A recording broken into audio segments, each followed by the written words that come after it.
3 দিনের মধ্যে সেলিনা হায়াৎ আইভীর ফাঁসির নির্দেশ দিল খালেদা জিয়া। নারায়ণগঞ্জে আইভী সমর্থক ও বিএনপি সমর্থকদের মধ্যে ধাওয়া পাল্টা ধাওয়া। ভারতের রাফাল ধ্বংসকারী সেই চীনা যুদ্ধবিমান কিনছে বাংলাদেশ। এবং সর্বশেষ জানাবো, যুদ্ধাপরাধের সহযোগীদের ক্ষমা চাইতে হবে তথ্য উপদেষ্টা। এতক্ষণ শুনছিলেন সংবাদ শিরোনাম, এখন থাকছে বিস্তারিত।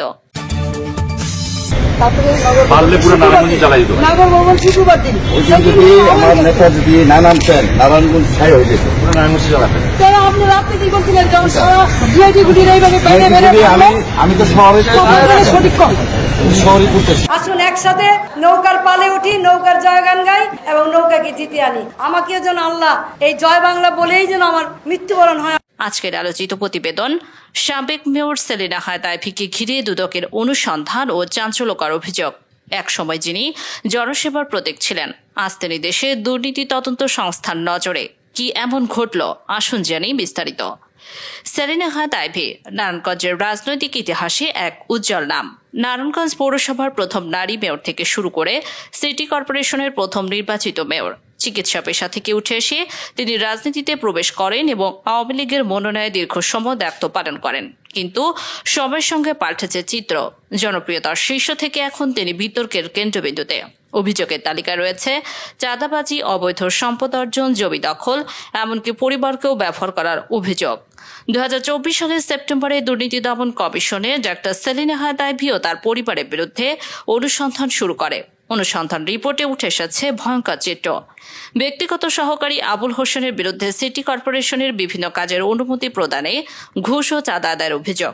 আইভীর নির্দেশে সড়ক ও বাজার উন্নয়ন প্রকল্পে শত কোটি টাকার অনিয়মের প্রমাণ।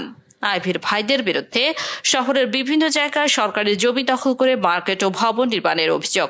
নারায়ণগঞ্জ শহরের 5টি ফ্ল্যাটের মালিকানা যার উৎস জ্ঞাত আয় বহির্ভূত বলে দাবি করেছে দুদক। আইভী তার নির্বাচনী প্রচারে বলেছিলেন দুর্নীতিমুক্ত সিটি করবেন, কিন্তু অনুসন্ধানে উঠে আসে উল্টো চিত্র। 2017 থেকে 2022 মেয়াদে নারায়ণগঞ্জ সিটি কর্পোরেশনের 1200 কোটি টাকার বাজেট থেকে অন্তত 200 কোটি টাকা যথাযথ প্রক্রিয়া ছাড়া বরাদ্দ হয়েছে বলে অভিযোগ উঠেছে। আর অভিযোগ, বজ্র ব্যবস্থাপনার জন্য অনুমোদিত 5 কোটি টাকার প্রকল্প কাজ না করেই বিল উত্তোলন করা। এইসব তথ্য সরবরাহ করেছে স্থানীয় গণমাধ্যম ও দুর্নীতি বিরোধী সংস্থা টিআইবি। আইভীর ভাই রিপন ও উজ্জ্বল সরকারি ঠিকাদার নিয়োগ, জমি বরাদ্দ ও পৌর জায়গা দখলে জড়িত বলে দাবি করেছেন কয়েকজন সাবেক কাউন্সিলর। এক সাবেক ওয়ার্ড কমিশনার বলেন, মেয়রের নির্দেশ ছাড়া কিছুই হতো না, পরিবারও ছিল পুরোটাই যুক্ত। 18 একর রেলওয়ে জমিতে পার্ক নির্মাণ, যেখানে মালিকানা স্পষ্ট নয়, সেটাও ক্ষমতার অপব্যবহারের দৃষ্টান্ত। এছাড়া অভিযোগ আছে আইভী কর্তৃত্ব গঠিত জনস্বাস্থ্য উন্নয়ন কমিটি বাস্তবে একটি দুর্নীতির মুখোশ ছিল, যেখানে প্রকল্পে বরাদ্দ করা হতো অপ্রয়োজনীয় ভুয়া খরচের ভিত্তিতে। আইভী বলেন, আমার বিরুদ্ধে 1 টাকা দুর্নীতিকেও প্রমাণ করতে পারলে আমি যে কোনো শাস্তি মাথা পেতে নেব। এই কথা বলে আইভীর অভিযোগ অস্বীকার করেন। তিনি আরো বলেন, আমি 18 বছর ধরে কাজ করেছি মানুষের জন্য। দুর্নীতি করলে আজ রাস্তায় বেরোতে পারতাম না। তবে তার বক্তব্যের পরিপ্রেক্ষিতে রাজনীতিতে বিতর্ক আরও বেড়ে যায়। আজ দুপুর 12:45 একটি গোপন বৈঠক শেষে সংবাদ সম্মেলনে বিএনপি চেয়ারপারসন ও সাবেক প্রধানমন্ত্রী বেগম খালেদা জিয়া এক চাঞ্চল্যকর ঘোষণা দেন। তিনি নারায়ণগঞ্জ সিটি কর্পোরেশনের মেয়র ডক্টর সেলিনা হায়াৎ আইভীকে জাতীয় শত্রু ঘোষণা করে 3 দিনের মধ্যে জনতার আদালতে ফাঁসির নির্দেশ দেন।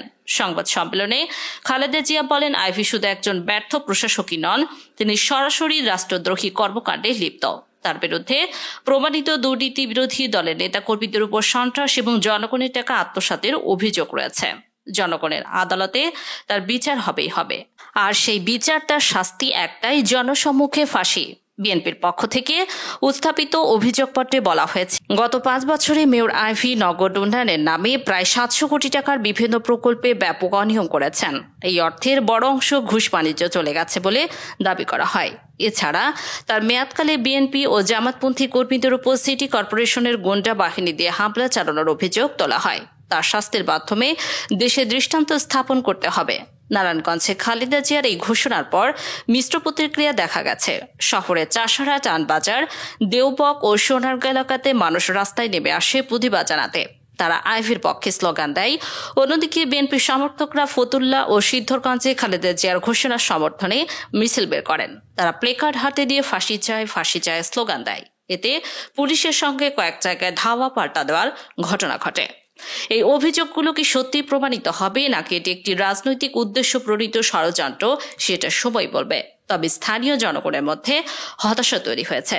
একসময় যারা তাকে নারী নেতৃত্বের রোল মডেল হিসেবে দেখতেন তারা এখন প্রশ্ন তুলছেন, এ কি সেই আইভি? সেলিনা হায়াৎ আইভির বিরুদ্ধে দুর্নীতির অভিযোগ এখন তদন্তাধীন। আমরা কোনো পক্ষ নিচ্ছি না, আমরা কেবল জনগণের সামনে তথ্য তুলে ধরছি। নতুন তথ্যের জন্য সাবস্ক্রাইব করুন নিউজ আপডেট 24-এ।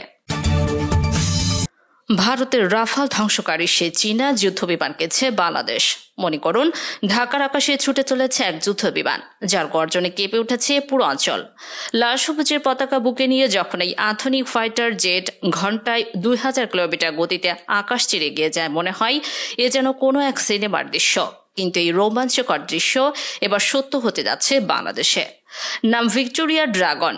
চীনের তৈরি এই জেট-2 জেনসি যুদ্ধবিমানটি এবার বাংলাদেশে আসতে যাচ্ছে। আর এই খবর প্রকাশের পর থেকে গোটা দক্ষিণ এশিয়ায় ছড়ে পড়েছে আতঙ্ক। বিশ্লেষকরা বলছেন, এটি শুধু একটি যুদ্ধ বিমান কেনা নয়, এটি নতুন শক্তির প্রতিধ্বনি।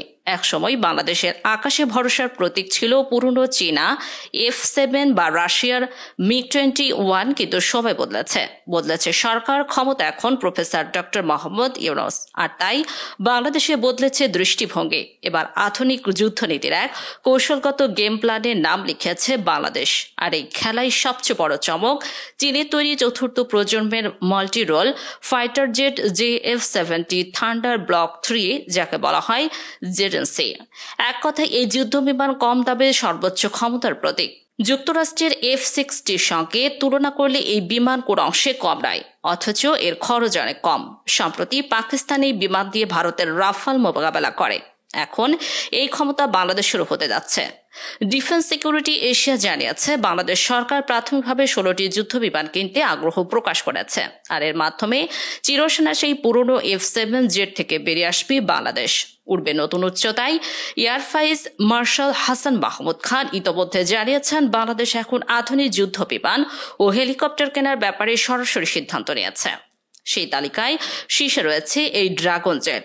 প্রশ্ন উঠেছে, কেন এই হঠাৎ সামরিক তৎপরতা? বিশ্লেষকদের মতে এর পেছনে রয়েছে মিয়ানমার ও ভারতের ভূ রাজনৈতিক উত্তাপ।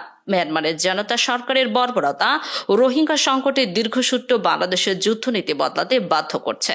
চীন সফর শেষে বাংলাদেশের সেনাবাহিনীর প্রতিনিধি দল যে রিপোর্ট জমা দিয়েছে, সেখানে ড্রোন, আকাশ প্রতিরক্ষা প্রযুক্তি ও স্থানীয় উৎপাদন সংক্রান্ত দিকগুলোর কথাও এসেছে।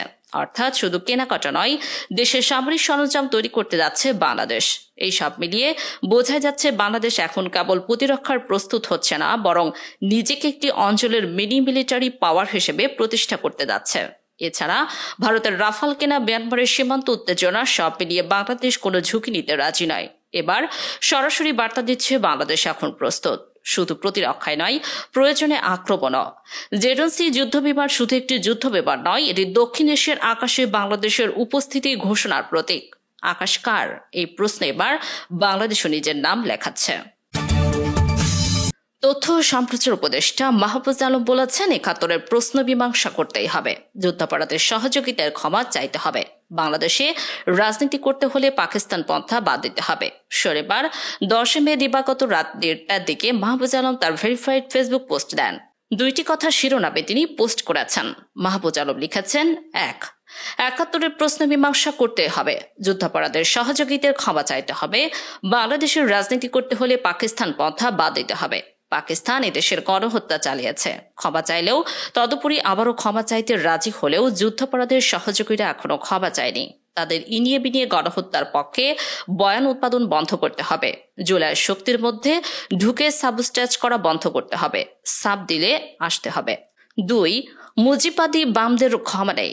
লীগের গুম, খুন আর শাপলার মোদি বিরোধী আন্দোলনে হত্যাযজ্ঞের মস্তিষ্ক এরা 36 ডিভিশন। জুলাইয়ের সামনে এরা নিকৃষ্ট দালালি করেও এখন বহাল তবিয়তে আছে। আজ পর্যন্ত মুজিববাদী বামেরা কালচারালি ও ইন্টেলেকচুয়ালি জুলাইয়ের সাথে গাদ্দারি করে যাচ্ছে। দেশে বসে জুলাইয়ের পক্ষের শক্তির বিরুদ্ধে এরা চক্রান্ত করেই যাচ্ছে। লীগের সময় বিটিএম শীঘ্রই পরাজিত হবে, অন্য কারো কাঁধে ভর করে লাভ নেই। এর আগে অপর এক পোস্টে মাহফুজ আলম বলেন, আওয়ামী লীগের কার্যক্রম নিষিদ্ধের সিদ্ধান্ত হলো, আইনি প্রক্রিয়ায় দল হিসেবে নিষিদ্ধ করার প্রভিশন যুক্ত হলো।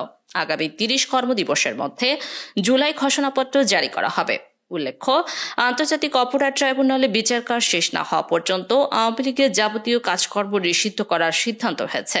গতকাল রাতে উপদেষ্টা পরিষদের এক বিশেষ সভায় এই সিদ্ধান্ত গৃহীত হয়। অন্তর্বর্তী সরকারের প্রধান উপদেষ্টা অধ্যাপক ডক্টর মোহাম্মদ ইউনূস এই সভায় সভাপতিত্ব করেন। প্রধান উপদেষ্টার বাসভবন যমুনায় রাত 8টার দিকে এই সভা শুরু হয়। সভা শেষে যমুনার সামনে রাত 11টার দিকে ব্রিফিং করেন আইন উপদেষ্টা অধ্যাপক ডক্টর আসিফ নজরুল। তিনি আওয়ামী লীগের যাবতীয় কর্মকাণ্ড নিষিদ্ধ করার সিদ্ধান্ত সম্পর্কিত উপদেষ্টা পরিষদের লিখিত বিবৃতি পড়ে শোনান।